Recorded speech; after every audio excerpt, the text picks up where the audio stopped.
अरहंताणम नमो अरहंताणम नमो अरहंताणम। एक आदमी आम खाता है, संतरा खाता है, एक आकार दिखाई देता है। क्रोमोथेरापी या रंग विज्ञान की दृष्टि से विचार करने पर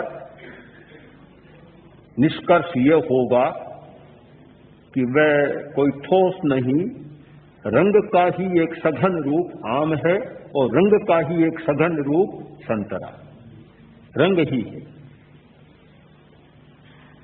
हमारी दुनिया में सब कुछ रंगीन ही रंगीन है। रंगहीन आत्मा है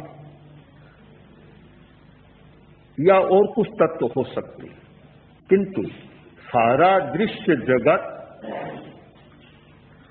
पौद्गलिक जगत रंगीन है और रंग के ही नाना रूप हैं। प्रकाश का 49वां प्रकंपन रंग बनता है। ध्वनि, रंग कोई अलग अलग वस्तुएं नहीं है, अलग अलग प्रकंपन है। बस कौन सी फ्रीक्वेंसी पर या कौन सी आवृत्ति और कहां रंग सघन होता है वह दृश्य बन जाता है। तो स्वीकार करना चाहिए कि सारी दुनिया रंगों की दुनिया है। केवल रंग मंच पर ही रंग का अभिनय नहीं होता, प्रदर्शन नहीं होता। जीवन के हर क्षण में, हर प्रवृत्ति में रंग ही रंग है। उस रंग का ही एक रश्मि के रूप में लेस्या का सिद्धांत हमारे सामने। लेस्या का सिद्धांत रंगों का सिद्धांत है। आज से 2500 वर्ष पहले, और हो सकता है उससे पहले भगवान पार्श्व के समय में भी, इन रंगों पर बहुत प्रकाश डाला गया। तो किस प्रकार रंग मनुष्य को प्रभावित करते हैं, प्राणी जगत को प्रभावित करते हैं। एक आदमी हिंसा करता है, झूठ बोलता है, 18 पाप बतलाए गए। प्राणातिपात, मृषावाद, अदत्ता दान, मैथुन, परिग्रह, क्रोध, मान, माया, लोभ आदि आदि 18 पाप है। गौतम स्वामी ने पूछा कि भंते पाणाई वाये कति बन्ने, कति गंधे, कति रसे, कति फासे। बड़ा विचित्र प्रश्न है। हिंसा करता है तो हिंसा में रंग कितने, गंध कितनी, रस कितना और स्पर्श कितना। सबसे पहले रंग का है कतिबन्ने। हाँ, भगवान ने उत्तर दिया गोयमा पंचबन्ने दुगंधे पंचरसे अट्ठफासे। हिंसा में 5 रंग है। अब बड़ा अजीब सा लगता है। यदि इस सूत्र की व्याख्या लेस्या के सिद्धांत और वर्तमान रंग विज्ञान के सिद्धांत पर की गई होती 18 पाप की व्याख्या, एक पुस्तक अवश्य बन जाए। एक सूत्र की एक पुस्तक कि कोई आदमी बहुत ज्यादा हिंसा करता है, दूसरा उससे कम करता है, तीसरा उससे कम करता है, और एक व्यक्ति ऐसा भी है, एक चींटी की भी हिंसा हो जाती है तो पांव फूटता है। आखिर कारण क्या है? यह सब प्रभाव है रंगों का। तो जिस व्यक्ति का रंग अप्रशस्त जितना ज्यादा है, उतनी ही हिंसा में रुचि पैदा हो जाती है, हिंसा में आकर्षण पैदा होता है, और हिंसा को वह बुरा मानता ही नहीं, बहुत स्वाभाविक मान लेता है। जितना जितना अप्रशस्त रंग, उतनी उतनी हिंसा की वृत्ति, और जितना जितना प्रशस्त रंग होगा, हिंसा से उसकी निवृत्ति। वर्तमान रंग विज्ञान में यह माना गया है कि बैंगनी रंग अच्छा होता है तो हिंसा की वृत्ति कम बन जाती। बैंगनी रंग की जितनी प्रवृत्ति अच्छी नहीं होती, यानी वह रंग प्रशस्त नहीं होता, तो हिंसा की वृत्ति बढ़ जाती।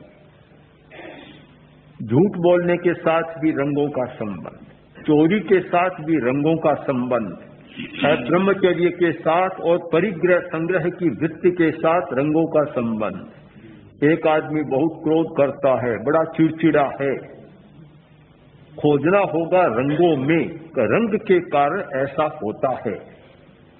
रूस के एक विद्यालय में, जब सोवियत संघ था उस समय की बात है, एक विद्यालय में विद्यार्थी बहुत उद्दंड, सारे किस्म बड़ी ऊधम मचाते।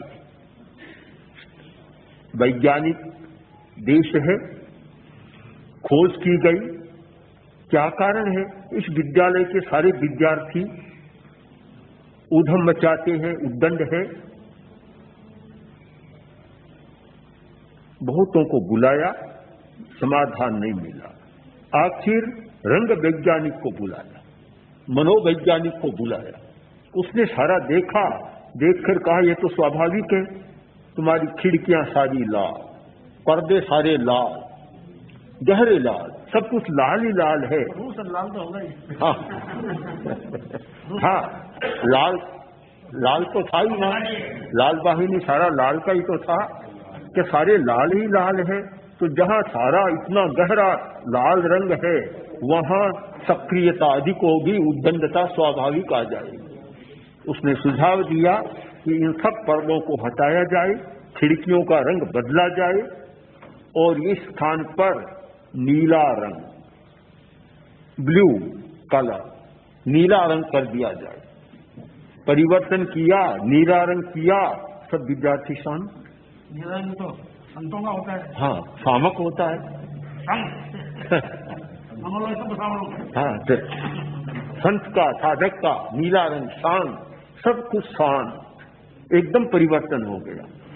अब इसको हम विश्लेषण करें कि प्रकृति पर, स्वभाव पर कितना प्रभाव का लाल रंग ने सबको उद्दंड बना दिया और नीला रंग आया और सब शांत हो गए। क्रोध, अहंकार, माया, लोभ सब रंगों के साथ जुड़े हुए हैं।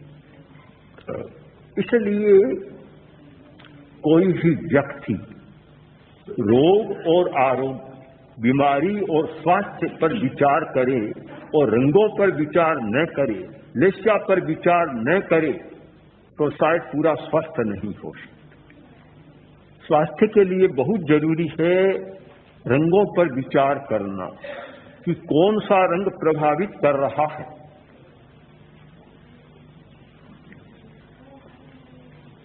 गेम थेरापी चल रही है, रत्न विज्ञान, रत्न चिकित्सा। बंबई की घटना, एक व्यक्ति बहुत बीमार रहता, निरंतर बुखार बनी रहती, बहुत उपचार कराया, एलोपैथी, होम्योपैथी, जितनी पैथियां हैं सबका प्रयोग किया पर बुखार नहीं उतर रहा। आखिर कलकत्ता से रत्न चिकित्सक को बुलाया, दिखाया, उसने सारा देखा, पूरे शरीर को देखा तो अंगुली पर ध्यान गया। अंगूठी पहनी हुई, अंगूठी है माणिक्य की, लाली की अंगूठी है। उसने कहा इस अंगूठी को खोलो। उसने कहा ये तो मैं रोज रखता हूं, बुखार का कारण ही तुम्हारा यही। अंगूठी को खुला दिया कि इस कमरे में भी मत रखो, क्योंकि इन रत्नों में जो रश्मियां है वे रश्मियां बहुत संचित रहती हैं, वे प्रभावित करती है।